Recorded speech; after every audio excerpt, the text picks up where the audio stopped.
title, of course, being Train Up a Child. Training up a child, that comes from Proverbs chapter 22. We're going to share a little bit about that. As we come together, we look at this scripture from Timothy, and we see the importance of the guidance that he had growing up. Paul recognizes that in his mother and his grandmother and the influence that they had on his life.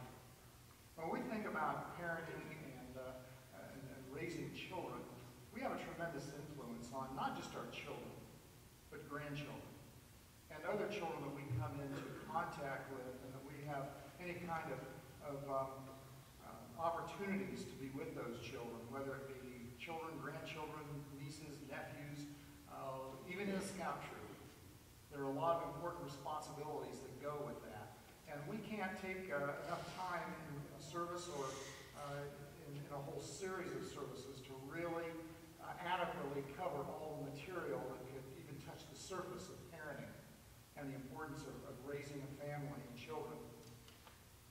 But I want to take a few moments and take a look at least at some perspectives from Scripture and from our Christian faith that are precepts that we want to keep in mind when it comes to raising children and raising a family. You know, some of the greatest joys we have involve our families. I know for us, and I've shared it before, some of the greatest times we have, especially on the holidays, is when all the kids are together and we're at the table, we finish a meal, and we sit around for half hour, maybe an hour and a half or so, and just share stories about the family and experiences that we've had as family. And we sit there and we laugh about things and we argue about a few things and all that. That's good because we enjoy doing it. And it's a great joy. Some of the greatest memories we have are within our families and children. But it's also true that our families can be some of the offer us some of the most frustrating times that we have in our lives. And we all know what that's like with children. Even within the family system itself, dealing with our families. It's interesting how, we have something that can be so joyful and yet be a source sometimes of frustration for us. And I love what one child said one time. He said, I can't understand it. Every time mom gets tired, I have to take a nap. Now, my first thought is, that child's going to know sooner or later what that's all about. When we get worn out, we get tired sometimes, and we get a little frustrated. But that has to do with raising a family and being a parent. And we come here today, we don't have all the answers. As I said, we just don't have all the answers. But I think there's some important things for us to latch on to, not just for parents, but even for grandparents, and for those who work with children and youth. It's important, I think, to keep some things in mind and come from a Christian perspective. And I want to really kind of focus a little later on this Psalm 22, verse 6. I'll read that in a few moments, and I'm sure it's something that we're all familiar with, and pull some truths out of that. But one of the things I think with raising a family that can be a little frustrating is that we don't always know what to do. We don't always know what to do. There's no real easy, pat answers. What works for one child may not work for another. What works for one family may not work for another family. And anyone who's raised children really understands that dynamic that goes on. There are books that are written, there are seminars you can go to, there are videos we can watch, that we can write page after page after page of notes, and all these things, but it just seems like we still can't push the right button sometimes to make it all work. And find the answer that we were looking for. It's kind of like the fellow that before he had any children, he said that he had 3 theories about raising children. After he had children, he said, I now have 3 children and no theories about raising children. That's kind of how it goes, and many of you understand what that's all about and what that's like. But it's an incredible responsibility. It's an incredible responsibility. We all have responsibilities. We have responsibilities at our workplace, in different organizations that we're a part of. We have responsibility to family, to friends. We have a lot of responsibilities. But when we talk about our responsibility, especially to our family and raising our family, I think that's a great responsibility, not just for the family and society, but I think it's a great responsibility before God. A great responsibility before God in what we do in raising our family. It's a tremendous responsibility. It's a part of our faith. It's a part of our faith in who we are as Christians and God's people. And that's the perspective we want to take a look at as we consider this idea of raising families and being a part of a family.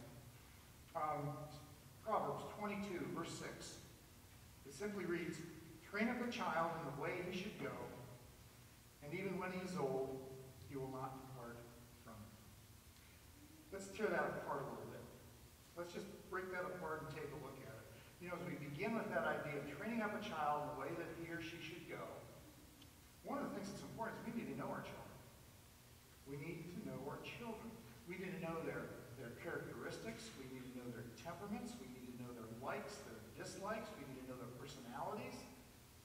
We need to know that. And the way we know that is communication with them, being with them, listening to them, observing them, watching them. I read some time ago that they recorded the top 3 answers that fathers give their children. I'm too tired, we don't have enough money, and just be quiet. I'm not sure that's going to give us an opportunity to really get to know our children. That's a little scary. It's a little scary. We have to know our children. It's like the youngster that one time said, when we're born, the first thing our parents do is teach us to talk. The next thing they do is they teach us to walk. And then after that, all they do is tell us to sit down and be quiet. Maybe there's some truth to that. But it makes us think a little bit. As I said, I can't stand here and give all the answers and give all the right answers and that. I'm just coming as a parent and a grandparent and trying to make sense of some of this even for myself. But I think it's important for us to understand, at least to consider, the importance in raising our families and our role in doing that. And our role not just for that responsibility, as I said before, our responsibility to God. Our responsibility to God and to our faith. Train up a child. What's it mean to train up? Do you ever think about that? What's it mean to train up a child? Well, if you look at in some of the wordage and how it's used in the background of it, it means a couple of things. To train up. Early in the Hebrew language, or at least early in the culture of the Hebrews, the Hebrew midwife, after a baby was delivered, one of the first things I understand that they would do is crush some grapes or some dates on the index finger and rub it into the mouth of the child so that they could acquire a taste for those things. Creating a thirst. Creating a thirst. Keep that in mind. Creating a thirst is one angle that it comes from, but also training up also means to direct or to lead, to give guidance. To give guidance to our children. To train up a child. In other words, creating within them a taste for life. And I'll talk a little bit about that in a few moments, about some of the things that this says a little later on here that really attaches on to that idea of creating that taste for life and training them and leading them. Now, it's to do that in the way that he should go. Now, that doesn't mean the way that I think they should go, but it means the way that the child should go and the way he or she should go. And what it means really is developing and looking at the gifts in the child. I like the Amplified Version. Listen to that. I think it's more clear. When it says, train up a child the way he should go in keeping with his individual gifts. And when he's old, he will not depart from them. In keeping with his individual gifts. Keeping in mind that all the gifts of our children are different. We know that. As raising children, you know it. The child may not be like you or me. It may not be like necessarily like either one of the parents 100%. It's not going to happen. And it's not going to be like any other children or the own children, the children in the family. Look at Scripture. Look at Cain and Abel, brothers. One, Abel, he was unselfish. He loved God.